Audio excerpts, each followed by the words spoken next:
Akashvani Adilabad 100.2 FM మనస్సు నిండా. కథ కమామీషు.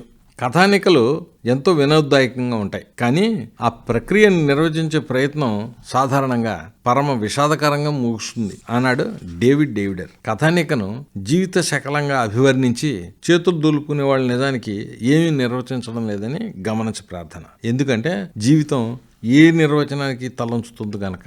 కథాశిల్పం రచయిత వల్లంపాటి వెంకట సుబ్బయ్య లాంటి పెద్దలు కథానికను శిల్ప సంవిధానాల దృష్టితో చక్కగాను సరళంగాను నిర్వచించి ఉన్నారు. మంచి కథానిక ప్రధాన లక్షణాలను నిర్వచిస్తూ ఆయన క్లుప్తత, అనుభూతి ఐక్యత, సంఘర్షణ, నిర్మాణ సౌష్ఠవాలను పేర్కొన్నారు. ఇంగ్లీష్లో కథానిక రూపాల విశేషాలను వివరిస్తూ Brander Matthew, William Henry Hudson, Edgar Allan Poe, Somerset Maugham, Joe Cleary, Suzanne Lofer, Chance May, Viorica Petia మొదలైన అనేక మంది నిపుణులు కథానిక రూపరేఖలపై రాసిన పుస్తకాలు చదివిన వాళ్ళందరికీ తెలిసిన విషయాలే ఇవి. చాలామంది కథానిక ఆవిష్కరణకి, ముగించడానికి అసాధారణమైన ప్రాముఖ్యం ఇచ్చారు. వల్లంపాటి మాస్టరు నిర్మాణ సౌష్ఠవం అని చెప్పిన దాంట్లో ఈ రెండు ఉన్నాయి కదా.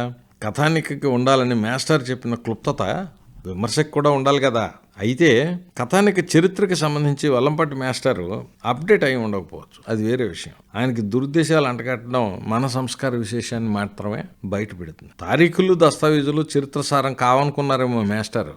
సారం కాకపోవచ్చు, కానీ చరిత్ర సారం తీయడానికి అవసరమైన ముడిసరికి అదేనని కుశాంబి చరిత్ర రచనలు అనువాదం చేసిన వల్లంపాటికి తెలియదు అనుకోను. ఏది ఏమైనప్పటికీ సంగిశెట్టి శ్రీనివాస్ లాంటి మిత్రులు సకల వివాదాలకి అతీతంగా తెలుగు కథానిక 19వ శతాబ్ది చివరిలోనే, ఖచ్చితంగా చెప్తే 1898లోనే బండారు అచ్చమాంబ చేతి మీదుగా మొదలైందని నిరూపించిన ఈ విషయాన్ని ఇప్పటికీ అపరిష్కృత సమస్యగా పరిగణించడంలో అర్థం లేదు. అయినా విశాఖపట్నంలో గురదాడ విగ్రహం స్థాపించాలని దశాబ్దాల తరబడి పోరాటం చేసిన వ్యక్తి పురుపండి అప్పలస్వామి.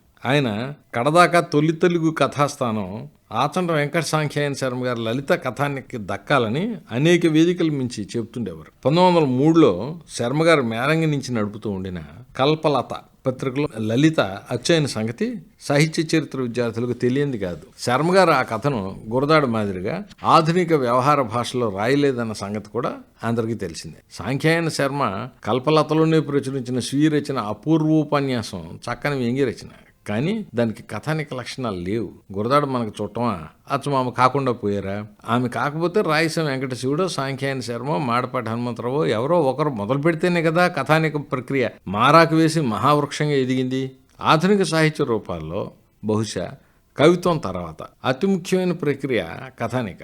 ఈ ప్రక్రియ పుడుతూనే ప్రౌఢ యవ్వన వయ పరిపాకంలోకి అడుగుపెట్టిందని వల్లంపాటి వెంకట సుబ్బయ్య తన కథాశిల్పం పుస్తకంలో తీర్మానించారు. అదే మాట పాలగుమి పద్మరాజు 1989లోనే తెలుగు కథకి ఈడొచ్చిందా అనే వ్యాసంలో చెప్పి ఉన్నారు. మరెందరో ఇదే అభిప్రాయం వివిధ సందర్భాల్లో వ్యక్తం చేశారు. అదంతా వేరే విషయం. గురదాడ అప్పారావు ఆంధ్రభారతి 1910 ఫిబ్రవరి సంచికలో అచ్చువేసిన దిద్దుబాటు కథానికని మనసులో పెట్టుకునే వల్లంపాటి మాస్టారు ఈ వ్యాఖ్య చేశారు. నిజంగానే గురదాడ కథానికలు ఏవి చదివినా అవి తొలితరం కథానికల మాదిరిగా తోచవు. ఆయన గేయ కథలుగా రాసినవి సైతం ఎంతో పరిణితితో ఉంటాయి. ఉదాహరణకి కన్యక గొప్ప కథానికలు రాణించి ఉండేది. దాన్ని చూస్తే గురదాడ కథానిక ఫార్మాట్లో రాసి ఉంటే అది ఎంతకన్నా మంచి రచనగా రాణించి ఉండేది అనిపిస్తుంది. తొలి కథానిక రాసి ఉండకపోవచ్చు, కానీ ప్రపంచ సాహిత్యంలోనే అత్యుత్తమం అనిపించుకున్న కన్యాశుల్కం నాటకాన్ని గురదాడ 1890 దశకం మొదట్లోనే రాసిన సంగతి అందరికీ తెలిసిందే కదా. కన్యాశుల్కం నాటకాన్ని శెట్టి ఈశ్వరరావు గారు ఆధునిక భాషా సాహిత్యాలకి ఆది కావ్యంగా పరిగణించిన సంగతి చరిత్రలో నమోదైన విషయమే. కన్యాశుల్కం నాటకం ద్వారా ఆధునిక సాహిత్యాన్ని నిలువెత్తున ఆవిష్కరించిన ఘనత గురదాడది కాదనడం ఈనాడు ఎవరికైనా సాధ్యమా? గురదాడ సమకాలికల్లోనూ ఆయన తర్వాత తరంలోనూ ఎందరో విమర్శక పండితులు తెలుగు కథానిక రూపరేఖల్ని నిర్వచించేందుకు అపారమైన కృషి చేశారు. వారిలో అక్కిరాజు ఉమాకాంత విద్యాశేఖర్లు ముఖ్యులు. ఈయన ఆధునిక భావ కవిత్వం గురించి రాసిన నేటికాలపు కవిత్వం పుస్తకాన్ని ఇప్పటికీ ప్రామాణికంగా పరిగణించే వాళ్ళు ఉన్నారు. ఆయనతో పాటు ఆంధ్ర శేషగిరిరావు, శేషాద్రి రమణ కవులు కథానిక ప్రక్రియ గురించి రాసిన తొలితరం విమర్శకులు. గురదాడ సమకాలికుల్లో చిలకమర్తి లక్ష్మీనరసింహం, మాడపాటి హనుమంతరావు, రాయసం వెంకట శివుడు, అబ్బూరు రామకృష్ణారావు, భమిడిపాటి కామేశ్వరరావు, కనుపర్తి వరలక్ష్మమ్మ, మొక్కపాటి నరసింహశాస్త్రి, వెంపటి నాగభూషణం ముఖ్యులు.